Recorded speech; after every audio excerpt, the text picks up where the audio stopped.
이진영 의원입니다. 후보자님, 오늘 어제 오늘 이 청문회를 저희가 진행하면서 굉장히 좀 실망스럽습니다. 우리 이 후보자에 대한 자격과 그리고 그 의혹을 검증하는 자리인 것 같은데, 이 청문위원들을 검증하고 공격하고 뭐 이런 사례가 비일비재한 것 같습니다. 그래서 그런 말씀 아시죠? 후보자님, 이렇게 이 손가락으로 달을 가리키는데 손가락을 이제 가리켜서 이걸 평가한단 말입니다. 근데 제가 볼 때는 민주당에서는 이 손가락을 아주 꺾어버리려고 하는 것 같아요. 네. 그래서 이루어지는 행태가 보면은 좌표 찍고 드루킹의 뭐 후예 같은 분들이 와서 막 달려들고 그걸 무슨 작전 촬영하는 것 같습니다. 그래서 이게 뭐 이런 일이 있어야 되나 뭐 싶은데, 제가 이제 드리고 싶은 말씀은 이겁니다. 저희가 청문위원회인데 국무총리 후보자가 자격이 있다, 의혹을 벗겨낸다라는 그런 해명을 해주는 기구가 아니에요. 네, 해명은 후보자가 하는 겁니다. 그렇죠? 그리고 저희는 기관입니다. 기관. 그래서 예를 들어서 대학교에서도 어드미션 오피스가 있는데 입시 서류가 기한 내에 오지 않으면은 입학을 못 하는 거예요. 네, 마찬가지로 국무총리 후보자가 자격이 있고 해명을 하는 게 우리가 노력을 해갖고 우리가 그거를 위해서 일하는 기관이 아닙니다. 그거는 아실 거예요. 그래서 그거를 명확하게 하고, 그래서 아까 말씀드렸다시피 청문회 국회 보고된 지 벌써 꽤 됐습니다. 그런데 결정을 늦게 해주셔서 그 뒤에 계신 분들 고생하시는데 마지막 순간에 결정해 주셔서 저분들하고 정보부처에 계신 분들이 막 새벽까지 막 근무하시고 늦게 결정을 해주셔서 사인을 늦게 해주셔서, 네. 그리고 지금 자료가 하나 왔는데 저희가 증여세 관련된 자료, 그리고 1억 5천, 1억 8천에 관련된 대출과 이 변제 관련된 자료, 이것도 저희가 아직 안 왔고, 그리고 칭화대 뭐 성적서 등등 해서 맞는데 어쨌든 그건 안 왔습니다. 그래서 잠깐만요. 그래서 어쨌든 제가 3차 질의가 시작되기 전까지 저희가 납득할 만한 조치를 안 하면은 저희 후보자가 고의적으로 이 청문회를 보이콧하는구나, 저희가 그렇게 판단을 하고 저희가 진행을 하겠습니다. 그리고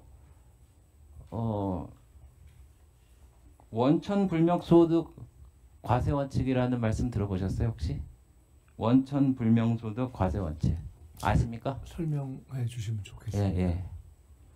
자산이 증가됐는데 소득 출처가 불분명한 경우에는 기타 소득, 사업소득으로 과세하는 겁니다. 그러니까 5억을 벌었는데 8억을 더 써갖고 13억을 쓰셨으면은 그걸 밝힐 책임은 말하자면은 납세자한테 있는 거예요. 국세청에 있는 게 아니고요. 납세자한테 있는 겁니다. 그러니까 번 돈하고 이제 지출한 돈하고 다르면은 과세 당국에서는 만약에 국무총리 후보자님한테 과세를 할 때는 그 기준으로 합니다. 네. 정부기관이 그렇게 움직이는데 후보자님은 그거를 나는 내 입을 통해서 충분히 얘기를 했으니까 서류도 필요 없고 증인도 필요 없고 니네들이 알아서 밝혀봐라. 저희가 무슨 수사기관입니까? 저희는 그 자료를 안 내는 것은, 안 내실 거는 여기서 판단하지 말라는 얘기로 받아들이고, 그래서 저희가 보이콧으로 인정할 수밖에 없다, 이 말씀을 명확하게 드립니다. 마지막 기회 드립니다. 자, 그리고 아까 그 존경하는 황은하 의원께서 잠깐 말씀을 하셨는데, 이 대통령 사면 문제가 있는데요. 박근혜 정부 때 5,900명, 문재인 정부 때 6,400명, 윤석열 정부 때 1,600명, 이렇게 맨 첫 번째 시기에 사면을 했는데 박근혜 정부 때는 취임 이후 338일째, 문재인 정부 때는 234일째, 윤석열 정부 때는 100일째. 그러니까 충분한 검토와 시간을 가지고 그걸 했단 말이죠. 근데 이제 박근혜 윤석열 정부 때는 정치인은 일괄 제외하고 문재인 정부 때는 좀 줄이긴 했어도 정봉주 의원 이런 분들은 사면을 했습니다. 그래서 지금 근데 방금 그 황운하 의원께서 존경하는 황운하 의원께서 조국 전 장관의 사면 문제를 말씀하셨는데 이제 포용의 통합의 범주에는 포함되는 것처럼 이제 국무총리 후보자가 말씀하셨는데 사면은 대통령의 고유 권한이긴 하지만은 국무회의 의결 사항입니다.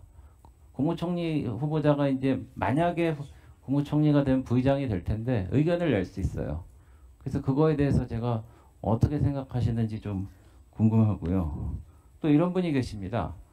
그 대법원에서 7년 8개월을 확정받고 복역 중인 이화영 전 경기도부지사가 이런 글을 올리셨는데 SNS에 감사합니다. 끝까지 싸우겠습니다.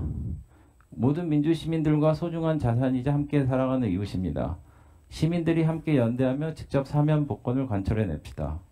21대 대통령 취임 국민 통합 내란 종식 특별 사면 복권 서명운동 이런 거 했는데 그래서 꼭 사면을 해주실 것처럼 말씀을 그쪽에 좀 가깝게 말씀을 하셨는데 저는 좀 궁금해서 여쭙니다. 그래서 그게 제 질문이고 다시 한번 말씀드리지만은 이렇게 불성실한 태도와 자료 제출과 증인 제로의 청문회 갖고 저희 보고 하라는 거는 저희를 정말 모욕하는 거예요. 있을 수 없습니다.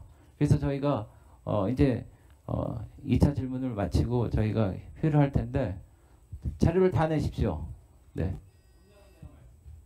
네, 아까 사면과 관련한 황운하 의원님의 질문에 대해서 제가 드린 답변은 다시 한번 반복하지는 딱 이 내용이었습니다.